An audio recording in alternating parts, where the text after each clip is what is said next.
여러분, 모세가 하나님을 뵙기 위해서 시내산에 오릅니다. 그날 아침 천둥과 번개가 몰아칩니다. 짙은 구름이 산 정상에 내려덮이면서 나팔 소리가 크게 사방에 울려 퍼집니다.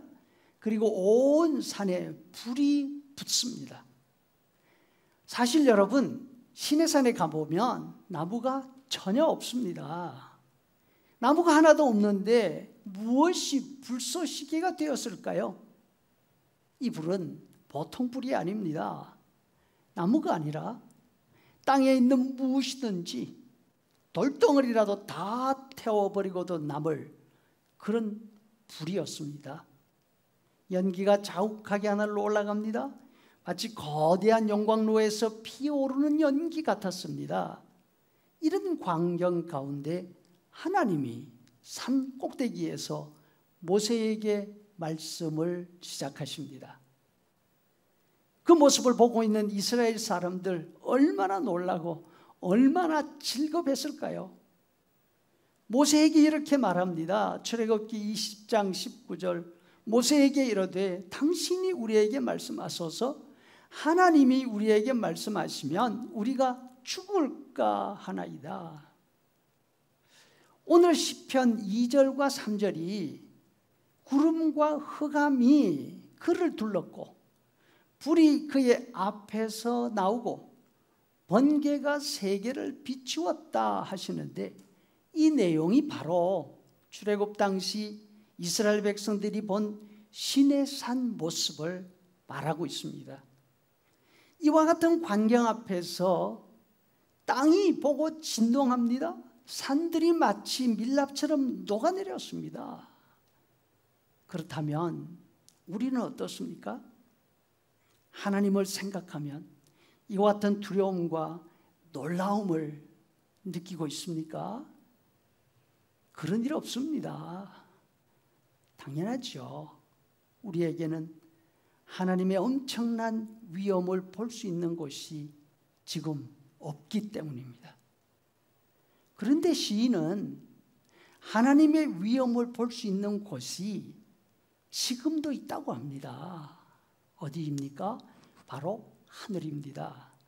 6절에 하늘이 하나님의 의를 선포하니 모든 백성이 그의 영광을 보았도다. 다시 말해서 하늘이 하나님의 의, 하나님의 영광을 지금도 보여주고 있다는 말씀입니다. 그래서 하늘을 쳐다보는 사람은 누구라도 하나님의 영광을 봐야 한다는 것입니다. 볼 수 있어야 한다는 것입니다. 그런데 우리는 하늘을 바라보면서 무엇을 생각하고 무엇을 느끼고 있습니까? 과연 하나님의 의와 공평, 하나님이 하나님의 원수들을 불러 태워 버리실 거라는 이 사실을 깨닫고 있습니까? 하나님의 위엄을 본 이스라엘 사람들이 모세에게 말하지 않습니까? 당신이 우리에게 말씀하십시오. 우리가 다 듣겠습니다. 그대로 살겠습니다.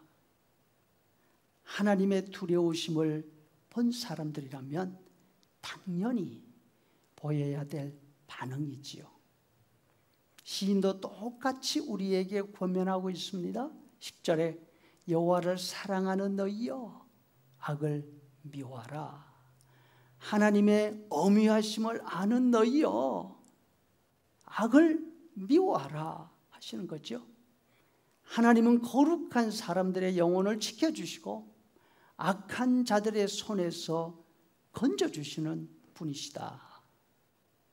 하나님이 어떤 분이신지 아는 사람들은 삶에 변화가 있습니다. 하나님의 뜻에 맞게 살아가려고 애를 쓰게 되어 있습니다. 뿐만 아니라 하나님의 위엄을 보면서 두려워하는 동시에 소망을 가집니다. 하나님이 하실 일을 기대하면서 거기에서 기쁨을 가집니다. 11절에 의인을 위하여 빛을 뿌리고 마음이 정직한 자를 위하여 기쁨을 뿌리시는도다. 예수님을 믿는 우리도 이 땅을 살면서 답답할 때가 있습니다. 세상 돌아가는 모습에 안타까울 때가 많이 있습니다. 하지만 안타깝고 답답할 때에 하늘을 올려다볼 수 있으면 참 좋겠습니다. 시인의 말처럼 하늘을 보면서 하나님의 의와 하나님의 공평을 재차 확인할 수 있게 될 것입니다. 하나님의 의를 생각하면 그것이 우리에게 소망의 빛을 비추어 줄 것입니다. 하나님의 공평은 예수님 다시 오실 그날을 고대하는 우리에게 남모르는 기쁨을 가져다 줄 것입니다. 그래서 바울 사도가 이렇게 말씀하십니다. 고린도 후서 5장 7절, 그러므로 우리는 몸으로 있을 때에 항상 담대하여 믿음으로 행하고 보는 것으로 행하지 아니하노라. 우리도 호렙산에 나타난 하나님의 위엄을 믿음의 눈으로 바라보면서 하나님이 기뻐하시는 삶을 살기로 늘 다짐할 수 있기를 소원합니다. 아멘. 이제는 우리 구주 예수 그리스도의 은혜와 아버지 하나님의 크신 사랑과 성령의 인도 교제 충만케 하심이 답답하고 안타까운 삶 가운데서도